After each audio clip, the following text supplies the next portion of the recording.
राम राम राम हरे हरे हरे कृष्णा कृष्णा कृष्णा हरे हरे हरे राम राम राम हरे हरे हरे कृष्णा कृष्णा कृष्णा हरे हरे हरे राम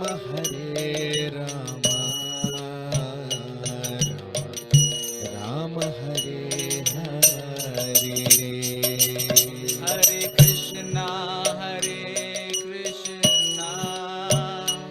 कृष्णा कृष्णा हरे हरे हरे राम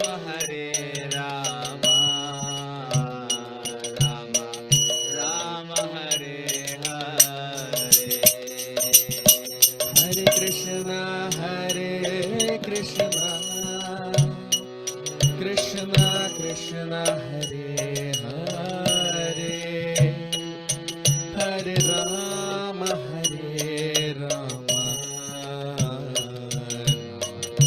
राम हरे हरे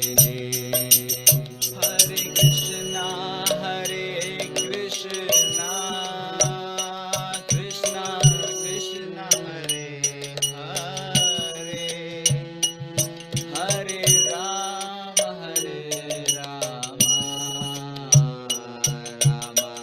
राम हरे हरे जय राधा माधव जय कुंज बिहारी जय गोपी जन वल्लभा जय गिरिवरधारी जय राधा माधवा जय कुंज विहारी जय गोपी जन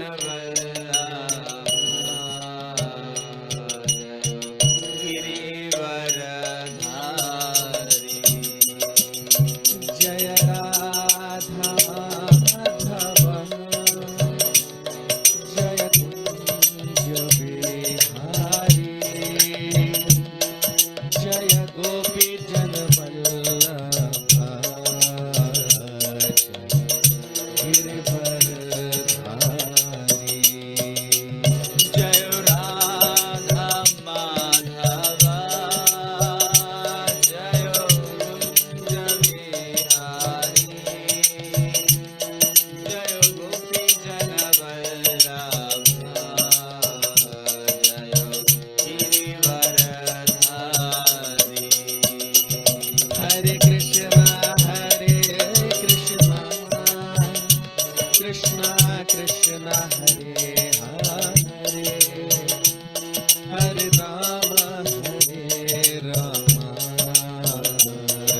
Hare Krishna, Krishna Krishna Hare Hare,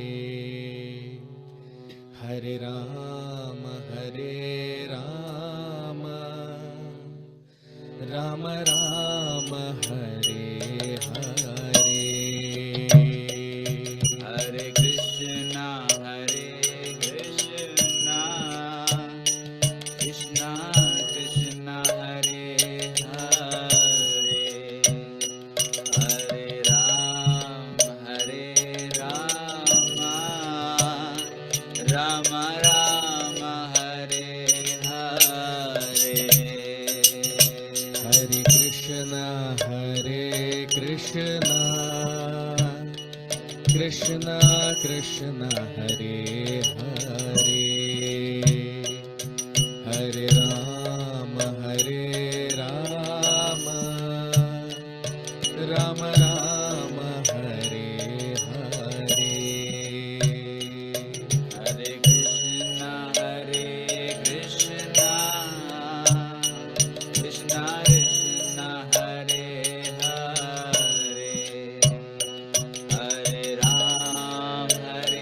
Rama, Rama Rama, Hare Hare. Hare Krishna, Krishna Krishna, Hare Hare, Hare Rama, Rama Rama, Hare Hare. Hare Krishna, Krishna Krishna, Hare Hare, Hare Rama,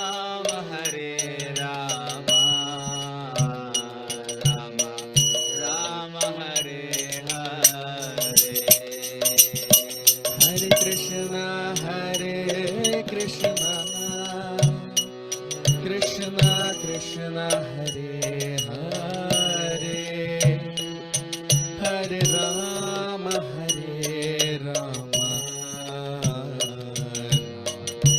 Rama Hare Hare. Hare Krishna, Krishna Krishna, Hare Hare, Hare Rama, Rama Rama, Hare Hare. Jaya Radha Madhava, Jaya Kunja Vihari, Jaya Gopi Janvallabha, Jaya Girivardhari. Jai Radha Madhava.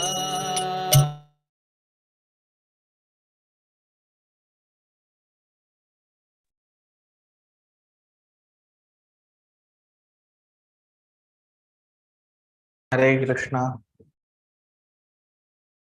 So a very warm welcome to all of you for today's session on the Srimad Bhagavatam. We'll start our session with the prayers. Om Namo Bhagavate Vasudevaya. Om Namo Bhagavate Vasudevaya. Om Namo Bhagavate Vasudevaya. Narayanam Namaskritya Naram Chaiva Narottamam Devim Saraswatim Vyasam Tato Jayamudiraye Ashtaprayeshva Bhadreshu Nityam Bhagavat Sevaya Bhagavati Uttama Shloke Bhaktir Bhavati Nashtiki.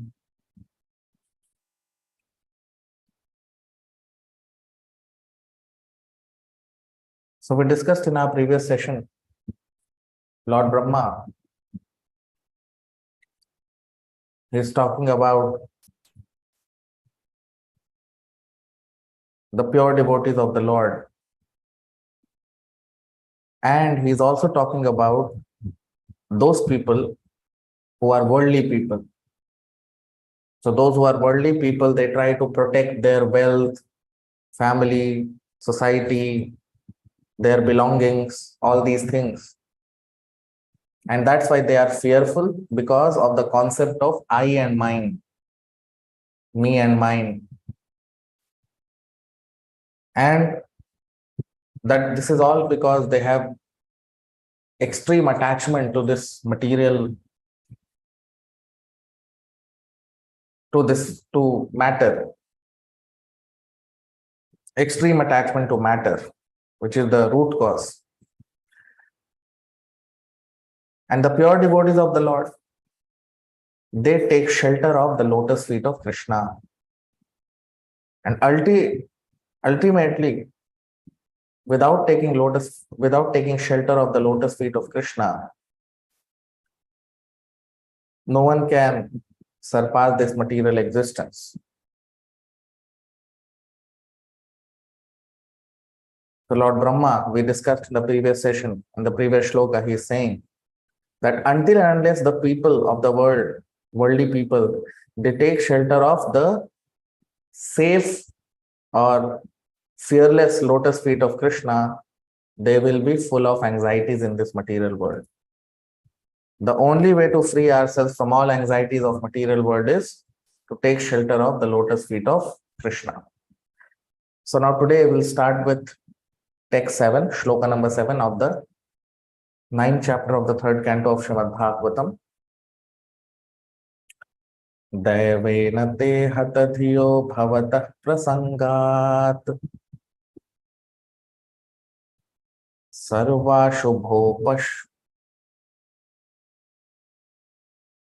sarvashubhopashmanad vimukhendriyaye kurvanti kama sukhaleshalavaya dina lobhabhibhuta manaso kushalani shashvat.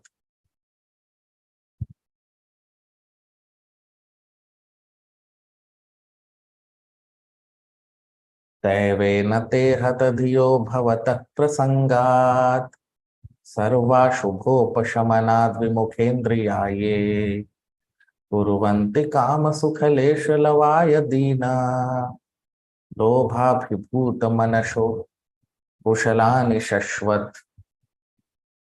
Translation: O my Lord, persons who are bereft of the all auspicious performance of chanting and hearing about your transcendental activities are certainly unfortunate and are also bereft of good sense.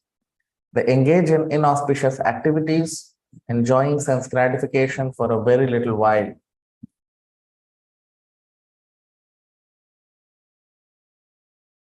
So Lord Brahma, in this shloka, he's talking about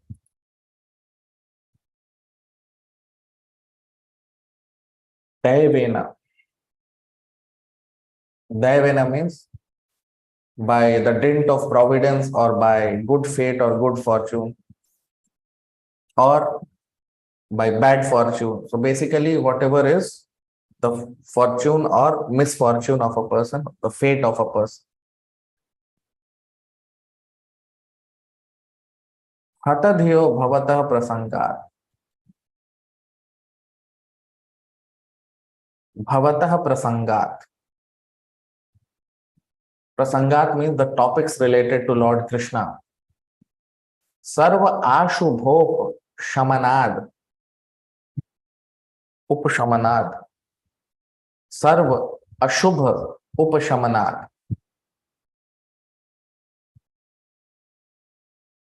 So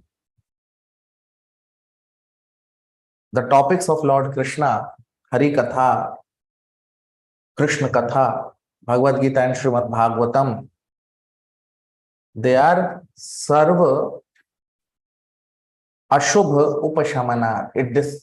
The topics related to Lord Krishna, Hari Katha or Krishna Katha, it destroys all the Ashubha. Ashubha means inauspicious qualities. All the inauspiciousness it destroys completely. What destroys all inauspiciousness? So that is Hari Katha, topics related to Lord Krishna. Vimukhendriyate.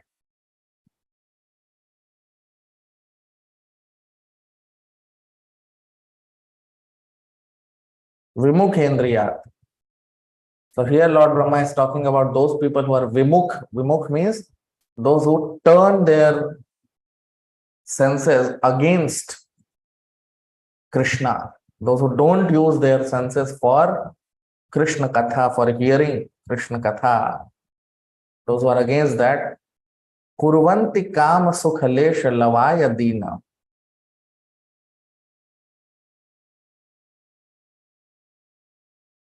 Kurvanti Kama Sukha Lesh. Lesh means very little. Kama Sukha. They engage in, Kam means lusty desires or sense gratification. So they engage in sense gratification, which is very petty. Lesh means very petty, very tiny.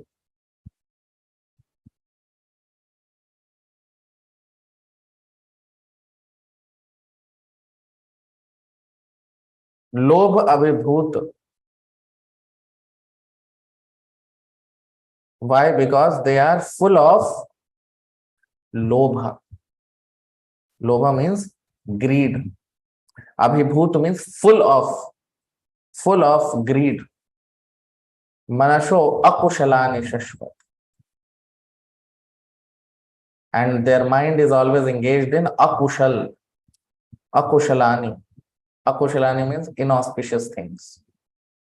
You see. So Lord Brahma is condemning here in the shloka the people who do not use their senses and the body for service of Krishna, for hearing Krishna Katha and glorifying Krishna.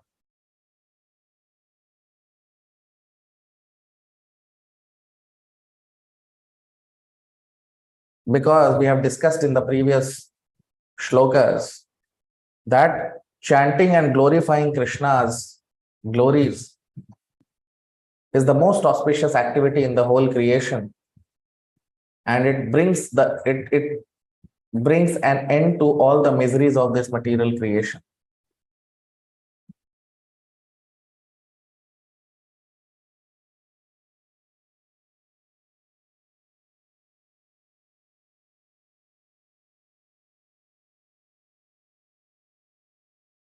So, but why is it so? Why people are not interested in Krishna consciousness? Why, although Krishna consciousness is the only method which can destroy all inauspicious things from a person's life, but still why a person is not engaged in Krishna consciousness? What is the problem in him being engaged in Krishna consciousness?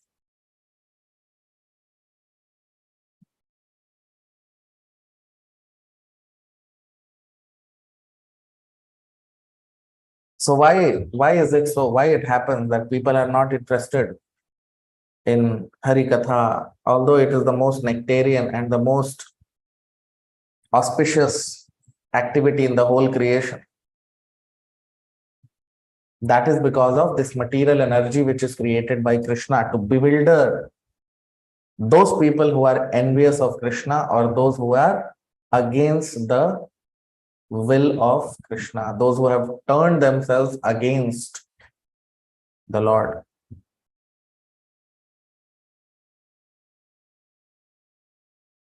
They are simply engaged in sense gratification, and they engage themselves in inauspicious activities which are simply meant for sense gratification.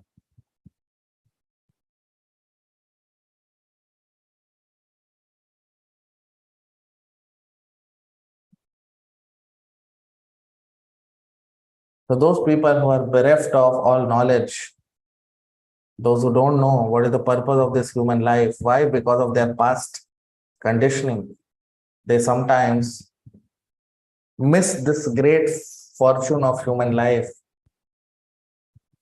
They waste this opportunity of human life by engaging in inauspicious activities, which is all material.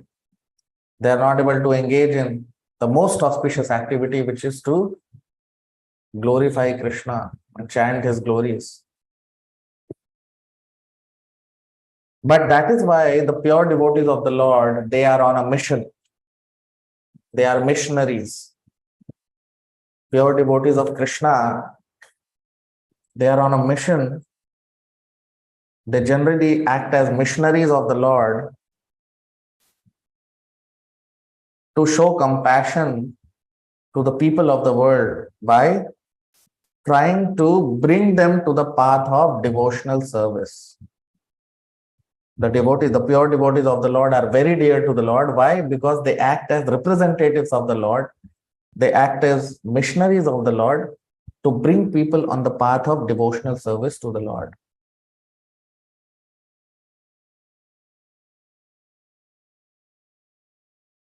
And that is why only by mercy of pure devotees, people in this world can be elevated to the position of transcendental devotional service.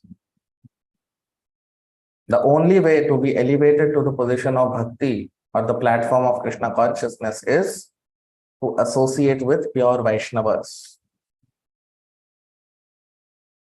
One may have learned all the Shastras, all the Vedas, all the Vedic scriptures, but until and unless a person comes in touch with a pure Vaishnava, a pure devotee, he cannot understand the secrets of bhakti. He cannot understand the essence, the truth of bhakti. The truth of bhakti can only be understood under the guidance of pure devotees, or pure Vaishnavas, when we hear from them about the Lord. Krishna Katha.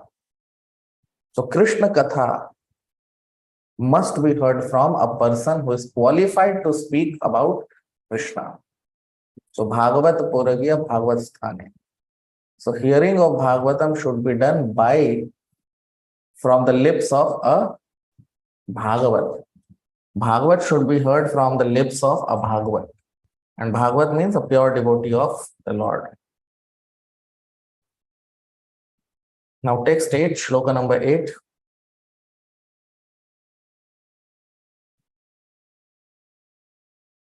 त्रिधातुभिरिमा मुहुरर्द्यमानाः शीतोष्णवातवर्षैर् इतरेतराच्च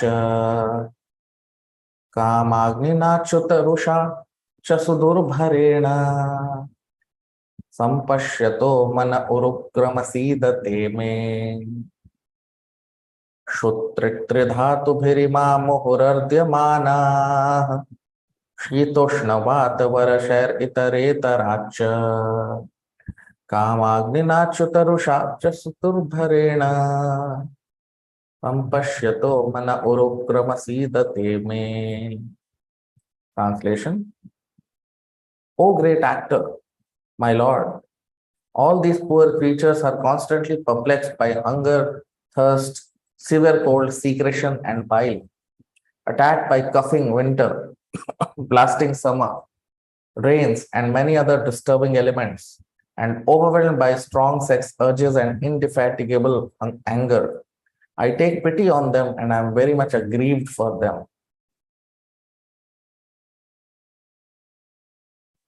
Now you see, what is Lord Brahma saying here?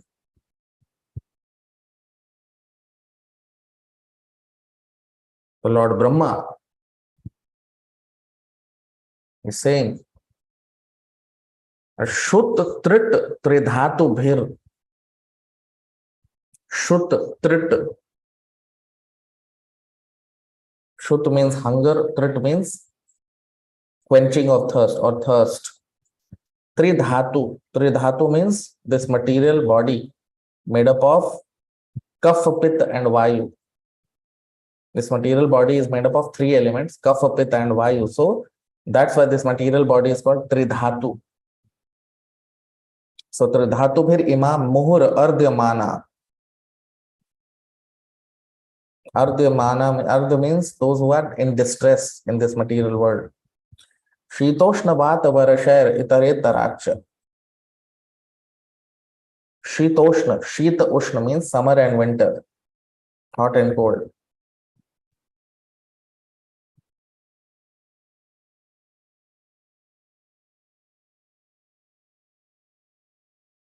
So those who are within this material body, they are Shitoshna. They are constantly affected by, or they are constantly disturbed by summer, winter. Shitoshna means summer and winter. Vata, they are constantly disturbed by summer, winter. Vat means wind. Varashar means rainfall. Itaretaracha, and many such disturbances which are there in this material world. So these people, materialistic people, they are always disturbed by all these things. So he says, Kamagni nachuta rusha cha sudhurbharena.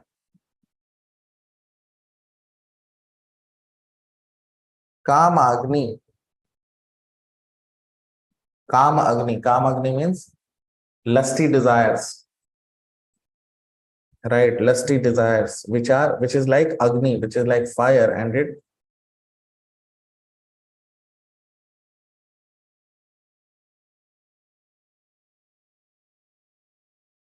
so Kamagnina, so they are very much impelled by lusty desires.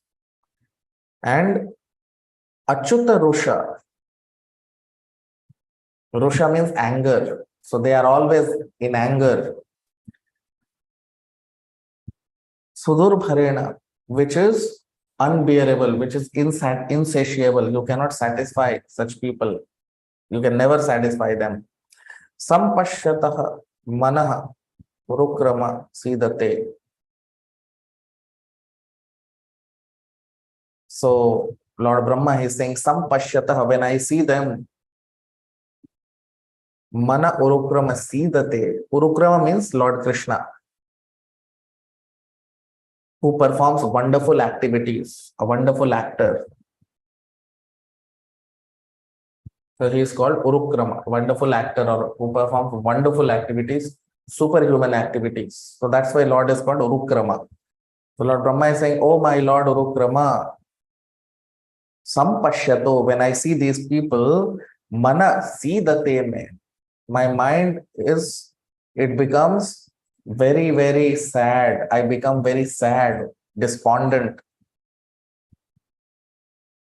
I become very distressed, very sad. You see? So even Lord Brahma is not happy in this material world. You see, what is he saying? Sidate me. Sidate means I also become sad. So even on the planet of Lord Brahma, there is no, it's not that Lord Brahma's planet has no misery. No. Even in Lord Brahma's planet, even Lord Brahma is unhappy. He is also sad. But why is he sad? Because when he sees other living entities struggling, suffering. So in upper planetary systems, especially in the topmost planetary system in the universe, actually there is no material misery. But there also misery exists because of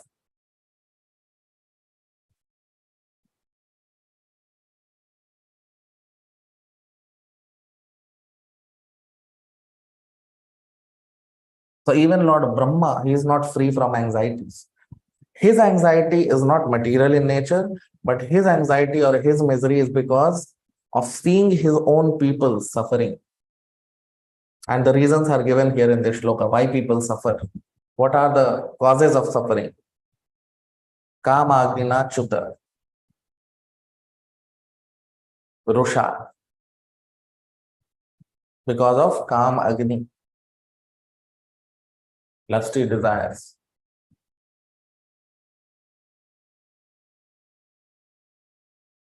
So because of lusty desires, people undergo all these different kinds of dualities in this material world. And people suffer because of hunger, thirst, colds, hot, good, bad, all these things. These are all on material platform. And Lord Brahma is saying that such people, those who engage in all these kinds of material activities, I feel pity on them, I feel sad for them. So Lord Brahma is a pure devotee of Krishna. He is not an ordinary person. He is a pure Vaishnava, he is a pure devotee. And all the pure devotees of Krishna, they are paradukha dukhi. They are Vaishnav means paradukha dukhi. A pure devotee of Krishna means paradukha dukhi. When he sees others unhappy, he also becomes unhappy.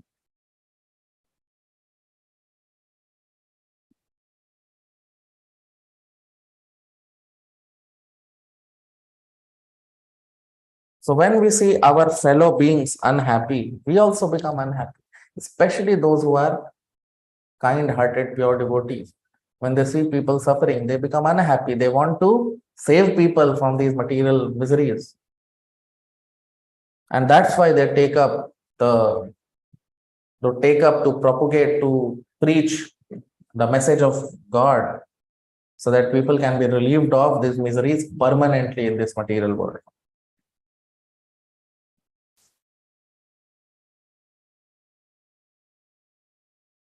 Otherwise, and only pure devotees can become leaders in this world. Just like Maharaj Parikshit, Lord Ram, Maharaj Janak. So those who are pure devotees, only they can become leaders. Ordinary people cannot be leaders.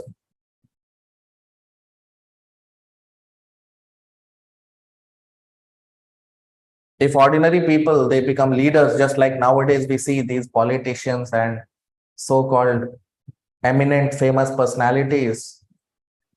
When such people, those who have no knowledge about the Lord, if they become leaders, then it creates chaos in the society. It destroys the society completely. Why?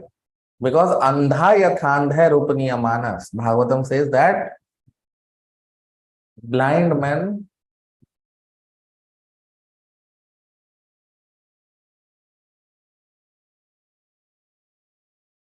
so andha yathandha rupaniya manas means blind man is leading blind people. Current so-called leaders, they are themselves blind. And if they lead, and people are also blind, so blind man is leading a blind people. So if blind men are following blind leader, then everyone will fall into a ditch, isn't it? So those devotees who have taken up the missionary activity of Lord's mission to propagate the glories of Krishna all over the world, to propagate the glories of Krishna all over the universe, just like Narad Muni, all great pure Vaishnavas, all great Acharyas, they have all been exemplary. They have all been missionaries because they take up the mission of the Lord so that people can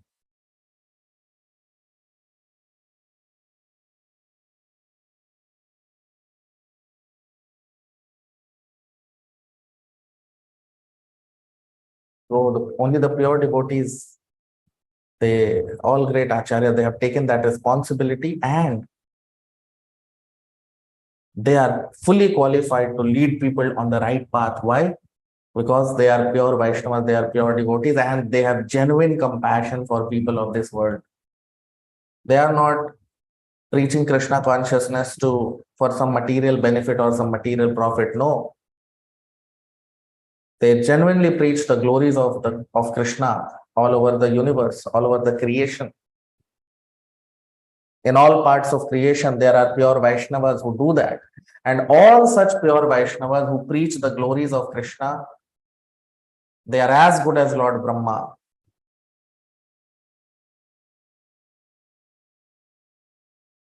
Now text 9, shloka number 9. Yavat prithaktvamidam indriyartha maya balam bhagavato jana isha pashyet tavanna samsritirasau pratisankrameta vyarthapi dukkha nivaham vahati kriyartha tavanna samsritirasau pratisankrameta vyarthapi dukkha nivaham yavat prithaktvamidam indriyartha maya balam bhagavato jana isha pashyet tavanna samsritirasau pratisankrameta vyarthapi dukkha nivaham vahati kriyartha. Translation: O my Lord, the material miseries are without factual existence for the soul.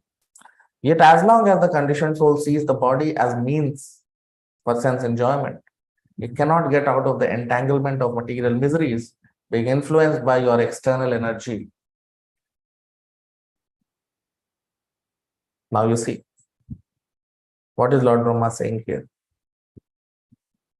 He's saying, Yavat prithakvam idam atmana indriyartha. Till the time a person, prithakvam, he takes this material body, which is actually not his real self, and he takes sense gratification as his own pleasure. And why he does that? Because of Maya Balam, because of external energy of Krishna, because of the influence of external energy of Krishna. Bhagavato jana isha pashyet. And when a person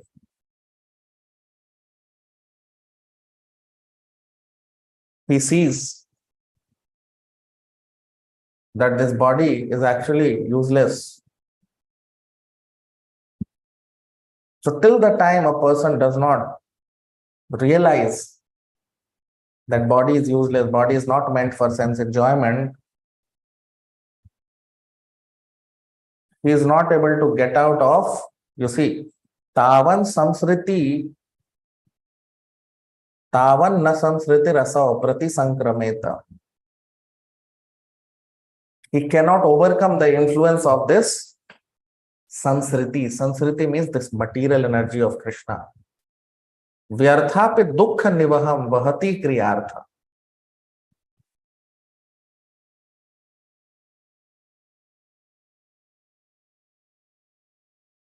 And that is why he vyarth means uselessly, he engages himself in dukkha nivaham.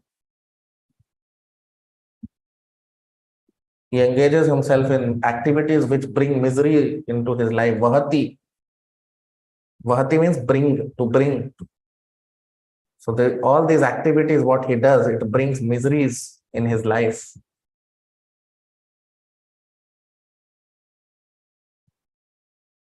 You see.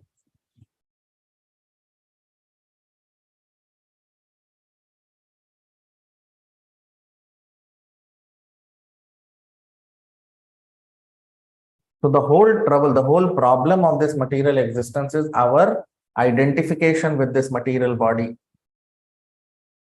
And to think that this material body is me. And then from me, it becomes me and mine. The first conception, the first misconception of a living entity or the spirit soul is that I am this body. And because of this misconception, because of this this false identification that with this body,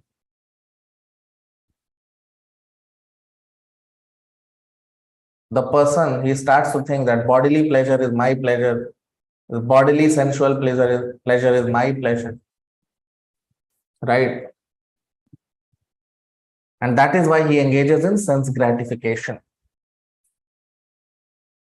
And because of which he is not able to come out of this material miserable existence.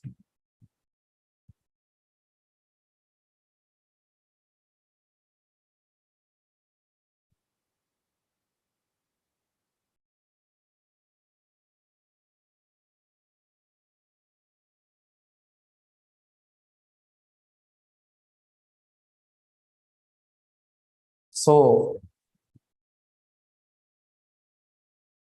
a living entity cannot be independent of Krishna. For everything, we are dependent on Krishna, whether it is in our material existence or in the spiritual existence. For every existence, for all existences, a living entity is constantly or permanently dependent on the Supreme Lord.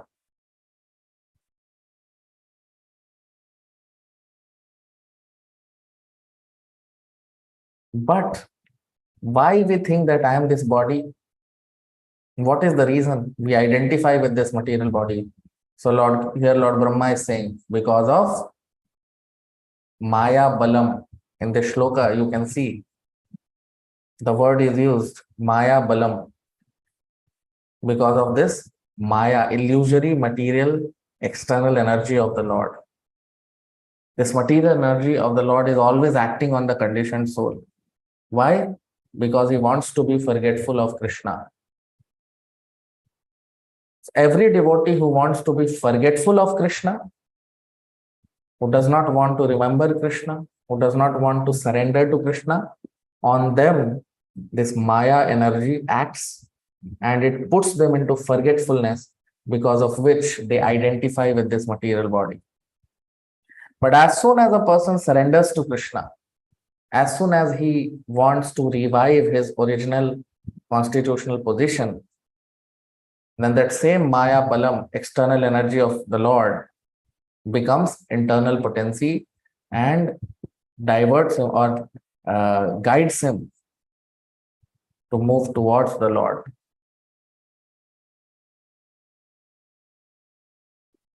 So Maya is acting for non-devotees also and for devotees also.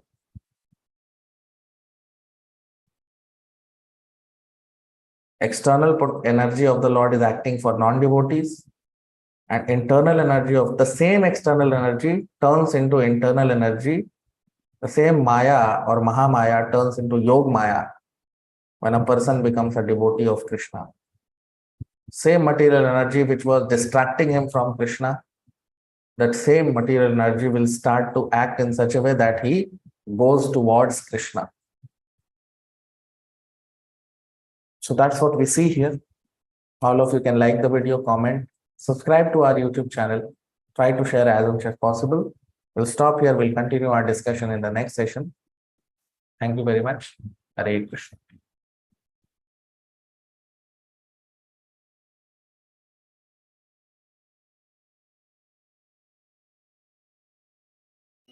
Hare Krishna, Krishna Krishna, Hare Hare, Hare Rama, Rama Rama, Hare Hare. Hare Krishna, Krishna Krishna, Hare Hare, Hare Rama, Rama Rama, Hare Hare. Hare Krishna, Krishna Krishna, Hare Hare, Hare Rama, Rama Rama, Hare Hare.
हरे कृष्णा।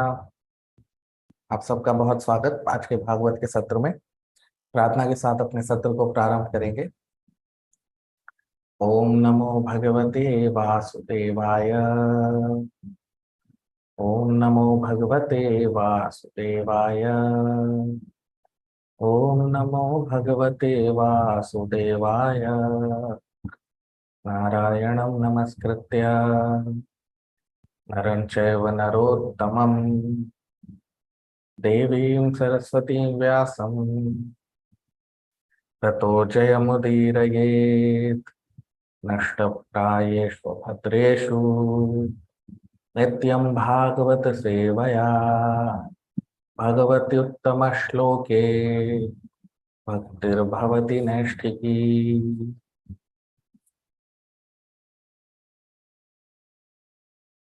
तो हमने देखा अपने पिछले सत्रों में ब्रह्मा जी भगवान श्री कृष्ण का को प्रार्थना भगवान को अपनी प्रार्थनाएं कर रहे हैं। और हमने देखा इससे पहले वाले सत्र में ब्रह्मा जी भगवान से बता रहे हैं कि किस प्रकार जो शुद्ध भक्त होते हैं वो भगवान के चरण कमलों का आश्रय लेते हैं, जो अभय है, जिसकी वजह से उन्हें कोई भय नहीं रहता इस जड़ जगत में। और वो उन लोगों के बारे में भी बता रहे हैं जो इस जड़ जगत में भौतिक क्रियाओं में लगे रहते हैं, क्योंकि अहम ममेति, मैं और मेरा, इस के कारण वो फंसे रहते हैं। और वो अपने धन, अपने परिवार, अपने समाज, अपने देश, इन चीजों की सुरक्षा में लगे रहते हैं जो कभी भी नहीं हो सकता, क्योंकि ये सब नश्वर है। और इसलिए ब्रह्मा जी कह रहे हैं कि जब तक वो भगवान के अभय चरण, यानी जो उनके चरण कमल है, उसका आश्रय नहीं लेंगे, तब तक वो इस जगत के दुखों से मुक्त नहीं हो सकते। अब आज हम अपनी चर्चा को प्रारंभ करेंगे तीसरे स्कंद के 9वें अध्याय के 7वें श्लोक से। 7वां श्लोक। दैवेन ते हत धियो भवतः प्रसंगात्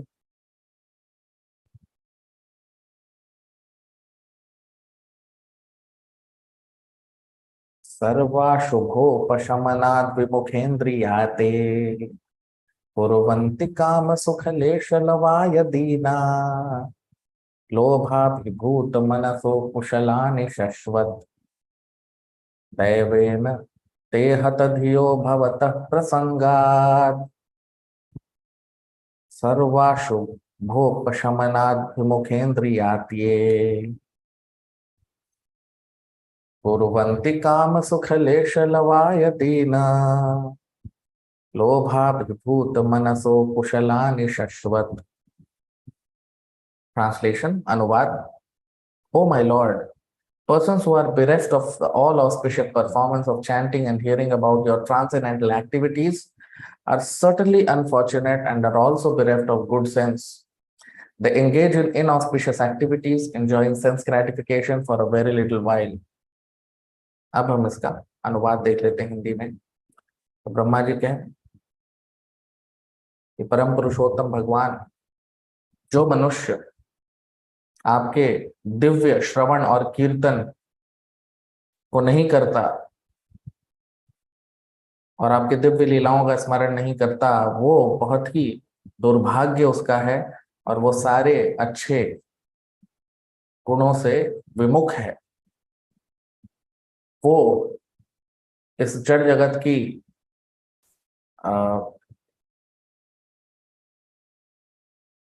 दुर्लभ क्रियाओं में लगा रहता है और थोड़े से इंद्रिय तृप्ति के पीछे वो इन कर्मों में संलग्न रहता है। अब आप देखिए, तो ब्रह्मा जी कह रहे हैं कि दैवेन ते हत धियो भवतः प्रसंगात्। दैवेन का मतलब जो भाग्य कह लें या दुर्भाग्य कह लें, जो हमारे हाथ में नहीं होता। तो उस कारण से हतधियो,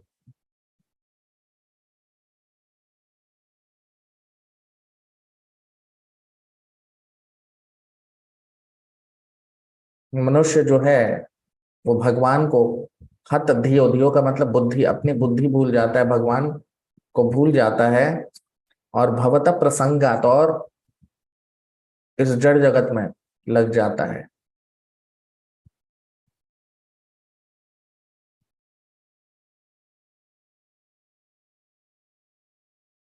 प्रसंगात का मतलब भगवान से संबंधित जो विषय हैं, कृष्ण कथा, भागवत, भगवत गीता,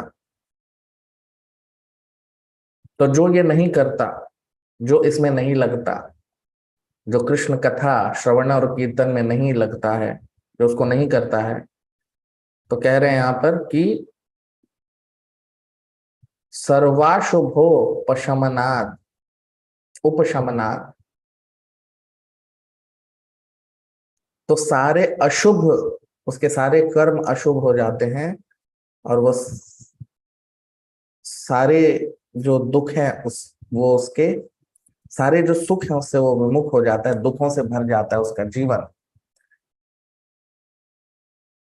और कुर्वन्ति काम सुख लेश, और वो काम सुख यानी थोड़े से जड़ वस्तु, काम मतलब जो काम वासनाएं हैं, जो इंद्रिय तृप्ति की इच्छाएं हैं, उसमें लगा रहता है, जो लेश मात्र है, जो बहुत ही तुच्छ सुख है, उसके पीछे वो दीन, दीन मतलब इस तरह के बेचारे मूर्ख जो व्यक्ति हैं वो लगे रहते हैं। लोभ, इस लोभ के कारण मनसो अकुशलानि शश्वत, उनका मन जो है वो अकुशल कर्मों में, अशुभ कर्मों में लगा रहता है।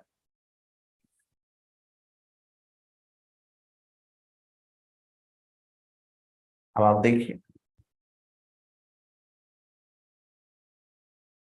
तो कृष्ण कथा, कृष्ण कथामृत, भागवत, भगवत गीता,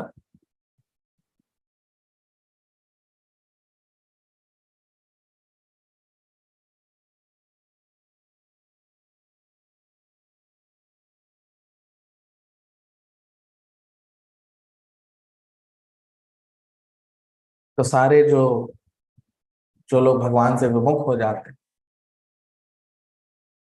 काम वासना में लग जाते हैं, इंद्रिय तृप्ति के कर्मों में लग जाते हैं,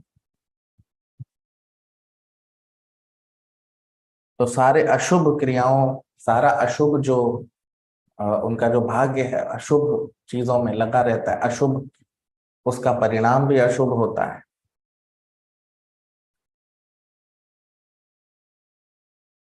क्योंकि इस जगत में जो सबसे पवित्र जो कर्म है, क्रिया है, वो है श्रवणम और कीर्तनम, भगवान के बारे में सुनना और उसका प्रचार करना, उसको बोलना, भगवान का नाम लेना, श्रवण और कीर्तन।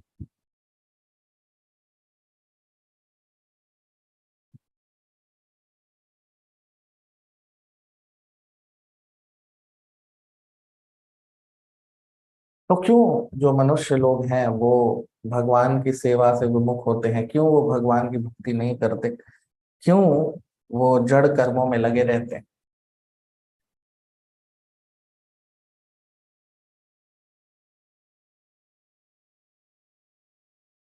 तो इसका कारण है भगवान की जो बहिरंग शक्ति है, जो भगवान की जो ये जड़ जगत की शक्ति है, उसके कारण मनुष्य अपने शरीर के साथ अपनी पहचान बना लेता है। उसे ऐसा लगता है शरीर का सुख मेरा सुख है, इंद्रियों का सुख मेरा सुख है, और इस कारण वो इंद्रिय तृप्ति और शरीर की तृप्ति में लगा रहता है। ये उसके जीवन का लक्ष्य हो जाता है। लेकिन जैसे ब्रह्मा जी यहाँ पर हैं, या नारद मुनि हैं, हमारे ब्रह्मांड में जितने भी शुद्ध भक्त हैं, तो जो शुद्ध भक्त होते हैं उन्हें करुणा आती है।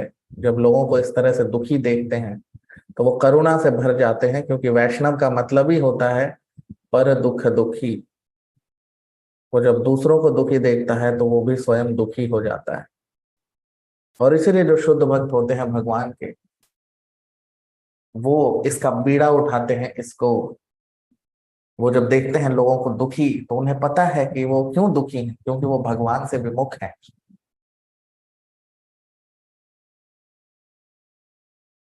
तो जो शुद्ध भक्त होते हैं अपने करुणा के कारण भगवान का जो जो संदेश है वो लोगों तक पहुंचाते हैं, लोगों को भक्ति में लगाते हैं, लोगों को महत्व बताते हैं और भगवान की सेवा में उन्हें लगाने का प्रयत्न करते हैं। क्योंकि जो शुद्ध भक्त है भगवान के, उनको पता है कि इस जगत में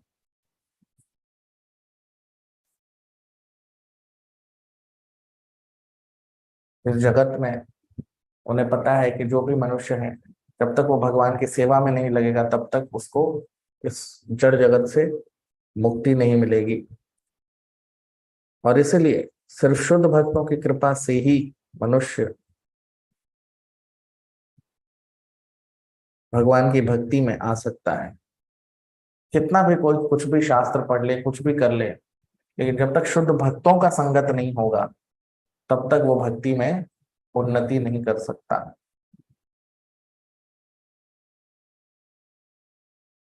क्योंकि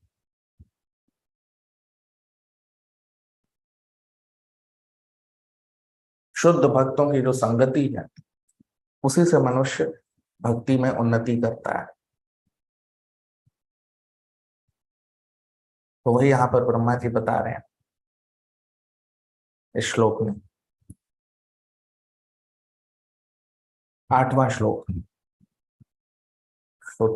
त्रिधातुभिरिमा मुहुरर्द्यमानाः शीतोष्णवातवरशैरितरेतराच्च कामाग्निनाच्युतरुषा च सुदुर्भरेण संपश्यतो मन उरुक्रमसीदते मे। त्रिधातुभिरिमा मुहुरर्द्यमानाः शीतोष्णवातवरशैरितरेतराच्च कामाग्निनाच्युतरुषाश्च सुदुर्भरेण संपश्यतो मन उरुक्रमसीदते मे। ट्रांसलेशन, अनुवाद।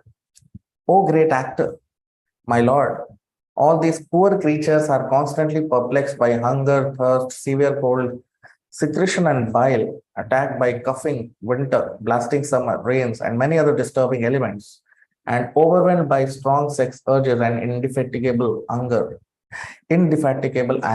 I take pity on them and I am very much aggrieved for them. अब हम इसका अनुवाद देख लेते हैं हिंदी में। तो ब्रह्मा जी कह रहे हैं कि हे उरुक्रम भगवान, परम पुरुषोत्तम भगवान, जितने भी ये बेचारे लोग हैं वो लगातार भूख, प्यास, सर्दी, गर्मी, कफ, पित्त, वायु का शरीर, वर्षा ऋतु, अलग अलग तरह की ऋतुओं और बहुत तरह के क्लेशों से इनका जीवन भरा रहता है। और काम वासना को पूरी करने के लिए और क्रोध के कारण इनका जीवन जो है वो हमेशा दुखी रहता है। मुझे इन पर बहुत तरस आती है, करुणा आती है और मैं इनके लिए बहुत दुखी हूं।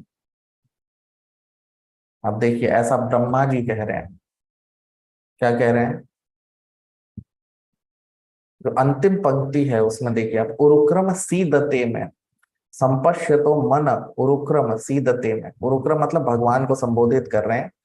तो कह रहे हैं ब्रह्मा जी कि संपश्यतो, जब मैं इन लोगों को देखता हूं तो सीदते, मेरा जो मन है, अब देखिए क्या कह रहे हैं, संपश्यतो मन सीदते, मेरा जो मन है वो दुखी हो जाता है। सीदते का मतलब दुखी हो जाना। तो मेरा जो मन है वो दुखी हो जाता है इस तरह से लोगों को देखकर। किस तरह? आप देखिए, शुद्ध त्रिट त्रिधातु भीर का मतलब ये जो शरीर है हमारा, उसे त्रिधातु कफ पित्त वायु का बना हुआ है। तो कह रहे हैं शुद्ध त्रिट त्रिधातु भीर इमा मुहुर अर्ध्यमाना। अर्ध्यमाना मतलब दुख, क्लेश, परेशानी। अर्ध्यमाना तो जो जड़ वस्तु में, जड़ जगत में लगे हुए लोग हैं, वो सर्दी गर्मी इन सब चीजों में लगे रहते हैं। शीतोष्णवात वर्ष है। शीत उष्ण मतलब सर्दी गर्मी, वात वायु हवा, वर्ष है यानी वर्षा। इन सब चीजों में इस तरह से इतरे तराज मतलब इस तरह की चीजों में लगे रहते हैं। कामाग्निनाथ च्युत रुषा, अपनी काम वासना को पूरा करने के लिए क्रोध के कारण सुदूर भरेण, उनका जीवन जो है वो बहुत ही दुखी रहता है। ब्रह्मा जी कह रहे हैं।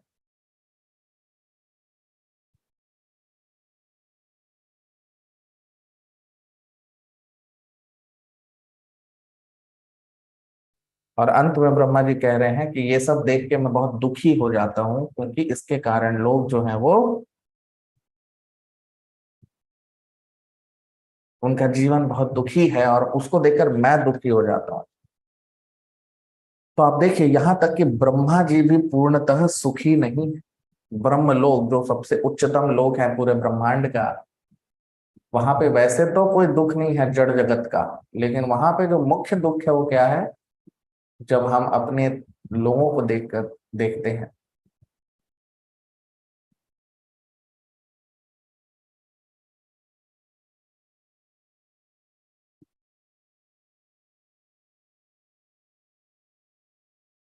तो ब्रह्मा जी कह रहे हैं कि मैं बहुत दुखी हूं ये सब देखकर, लोगों को इस दशा में, इस दुर्दशा में देखकर। तो ये जैसा हमने बताया, एक शुद्ध भक्त की पहचान होती है। ब्रह्मा जी शुद्ध भक्त हैं। पर दुख दुखी, वो दूसरों को देखकर स्वयं भी दुखी हो जाता है। जैसे यहाँ पर ब्रह्मा जी बहुत दुखी हैं, स्वयं कह रहे हैं कि मैं बहुत दुखी हूँ।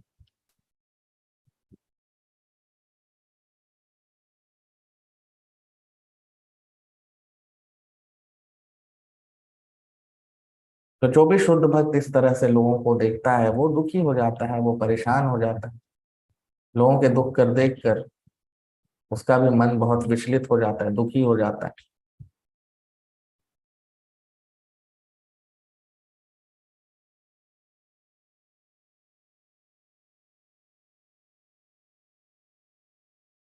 क्योंकि जड़ जगत में सिर्फ जो शुद्ध भक्तों की संगति है, उसी के कारण मनुष्य इस जड़ जगत में बचा रहता है।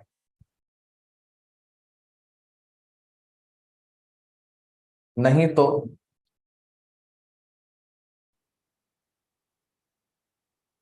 जिनको भगवान का ज्ञान नहीं है, जो शुद्ध भक्त नहीं है, वो समाज के श्रेष्ठ लोग नहीं बन सकते, राजा नहीं बन सकते, समाज के लीडर नहीं बन सकते।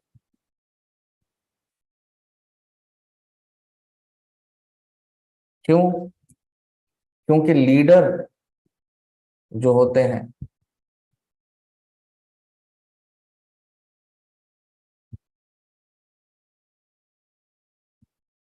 जो समाज के नायक होते हैं, जो लीडर होते हैं, उनको शुद्ध भक्त होना ही चाहिए। जैसे परीक्षित महाराज, भगवान श्री राम। तो समाज के जो प्रतिष्ठित लोग हैं उनको शुद्ध भक्त होना ही चाहिए। यदि वो शुद्ध भक्त नहीं है तो क्या होगा? तो आगे हम देखेंगे, भागवत में बताया है, अंधा यथांधे रूप नियमाना। कि जो अंधे लोग हैं वो अंधे लोगों को यदि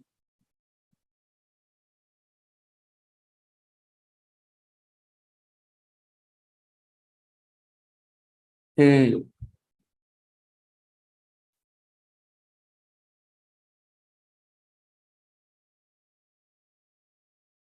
यदि जो भगवान के शुद्ध भक्त नहीं है वो यदि समाज के नेता बन गए या नायक बन गए, तो वो समाज को, वो ऐसा हो जाएगा कि अंधा यथांधे रूपनी अमानस, कि अंधे लोग अंधे लोगों को लीड कर रहे हैं, अंधे लोग अंधे लोगों का नेतृत्व कर रहे हैं। और यदि नेतृत्व अंधे लोग करेंगे तो जो नेता है यदि वो गिरेगा गर्त में, तो सारे लोग गर्त में गिर जाएंगे। यही चल रहा है। यदि एक अंधा आदमी, अंधा का मतलब जिसे ज्ञान नहीं है, जो भक्त नहीं, वो यदि अंधे लोगों को, क्योंकि लोग भी अंधे हैं, उन्हें भी ज्ञान नहीं है, वो भी भक्ति नहीं कर रहे, तो फिर अंधा आदमी अंधे लोगों को उनका नेतृत्व करने लगता है और सभी लोग गर्त में गिर जाते हैं। और इसीलिए शुद्ध भक्त जो होते हैं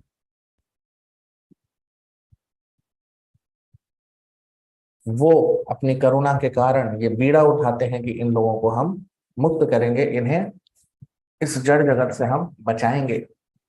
और वो कैसे हो सकता है? उन्हें भक्ति में लगाकर, उनको शुद्ध भक्ति का ज्ञान देकर और भक्त बनाकर, शुद्ध भक्तों की कृपा से भक्ति में लोग आ पाते हैं।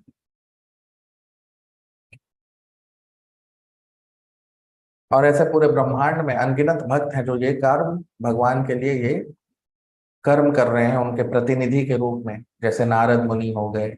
ऐसे बहुत सारे शुद्ध भक्त हैं जो ये कर रहे हैं।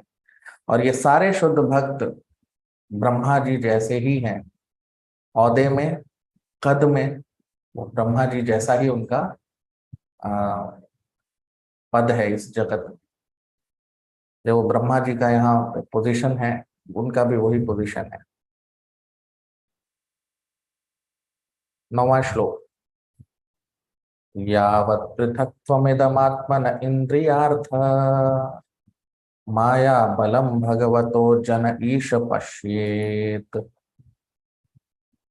तावन्न संस्मृतिरसौ प्रतिसंक्रमेत व्यर्थापि दुःख निवहं वहति क्रियार्था।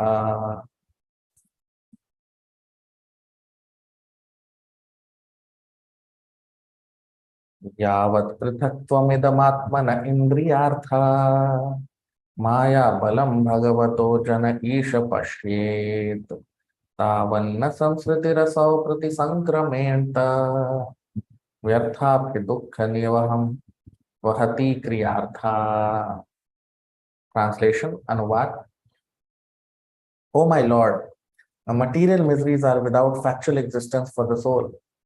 Yet as long as the conditioned soul sees the body as meant for sense enjoyment, it cannot get out of the entanglement of material miseries, being influenced by your external energy. अब हम इसका अनुवाद देख लेते हैं हिंदी में। ब्रह्मा जी कह रहे हैं कि हे परम पुरुषोत्तम भगवान, जड़ जगत का आत्मा से कोई संबंध नहीं है, और जब तक जीव इस शरीर को इंद्रिय तृप्ति का माध्यम देखता है, वो इस जड़ जगत के बंधन से मुक्त नहीं हो सकता, क्योंकि वो आपकी माया शक्ति के बल से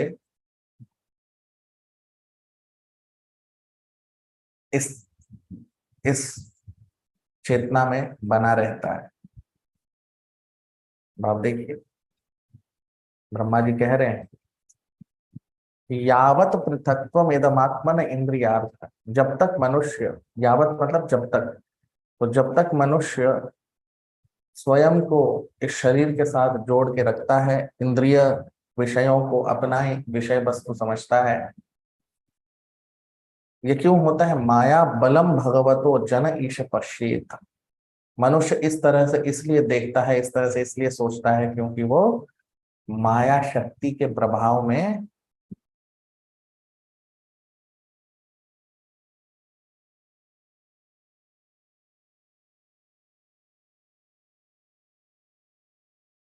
जन ईश पश्येत।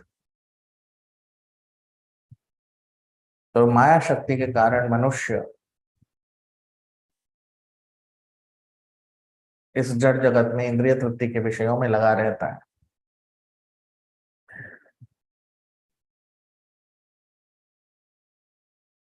तो कह रहे तावन न संस्कृति रसों प्रति संक्रमित व्यर्था पे दुख निवहम वहती क्रिया था।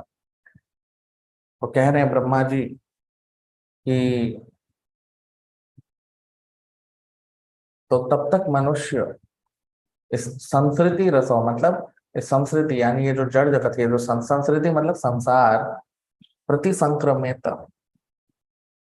इस संसार की क्रियाओं में वो संलग्न रहता है और व्यर्था पे दुख निवहम, और वो व्यर्थ में ही दुख निवहम इतने दुख भरे कर्मों को करने में लगा रहता है, जिससे सारे दुख उसके जीवन में आते रहते हैं। अब आप देखिए,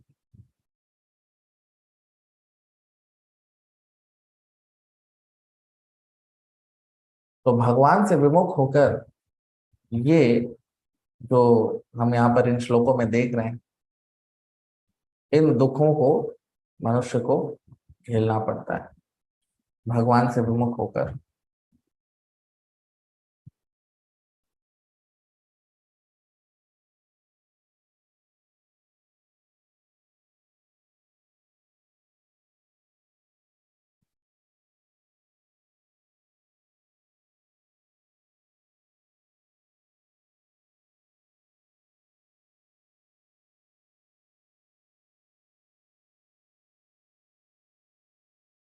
तो ये जो मुख्य विषय है, जिसके कारण मुख्य जो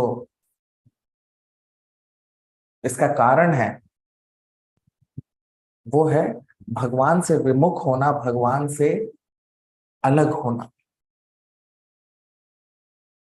क्योंकि सृष्टि को भगवान चला रहे हैं तो हम उनसे विमुख हो ही नहीं सकते। लेकिन ये आप देखिए श्लोक में क्या कह रहे हैं ब्रह्मा जी, कह रहे हैं माया बलम, कि माया शक्ति जो भगवान की वो इतनी बलशाली है। माया यानी वो जो भ्रम, जो एक ये है कि मैं ये शरीर हूं, जो ये माया है इतना बलवान है, इतनी शक्ति, इतना ये भगवान की माया है, तो उसमें इतनी शक्ति है कि जन ईश पश्य, मनुष्य इस चक्कर में आकर स्वयं को पूर्णतः भूल जाता है।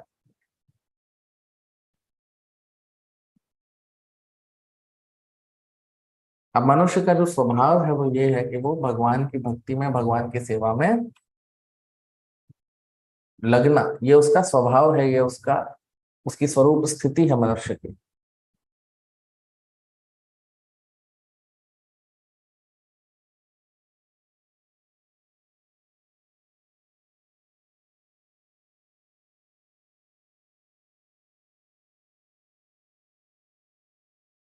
तो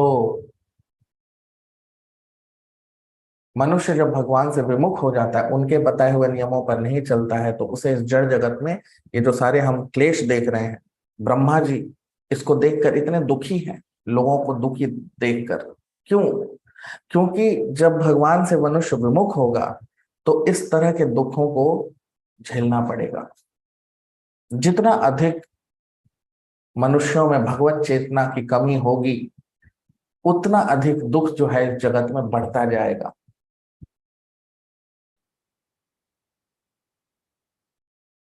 कलयुग जो हम कहते हैं उसका कारण क्या है? कली का मतलब भगवत चेतना जितनी कम है,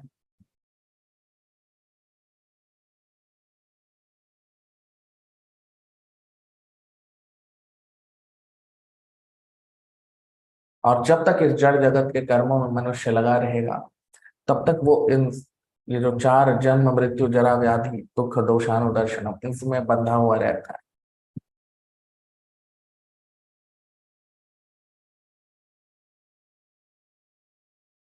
तो मनुष्य का स्वभाव है कि वो भगवान का दास है, भगवान का अंश है, उनका नित्य प्रेमी दास है, शुद्ध भक्त है। लेकिन जब मनुष्य इस जड़ जगत के शक्ति, ये जो भगवान की शक्ति है, माया शक्ति, जो जड़ जगत की शक्ति है, इसके प्रभाव में जब आता है तो वो भगवान को भूल जाता है। लेकिन तो जब भगवान को मनुष्य विमुख हो जाता है तो इस माया शक्ति के प्रभाव में आ जाता है, जिससे वो भगवान को भूल जाता है पूर्णतः और इस शरीर के साथ स्वयं की पहचान बना लेता है। लेकिन यही माया शक्ति जो मनुष्य को भगवान से दूर करती है, जब मनुष्य भक्त बन जाता है भगवान का, तो वही माया शक्ति उसे भगवान के पास भी ले जाती है। तो वही शक्ति दो तरीके से काम करती है। जो अभक्त लोग हैं, जो भक्त नहीं है, उनके लिए तो वो सारे दुखों का कारण बन के आती है।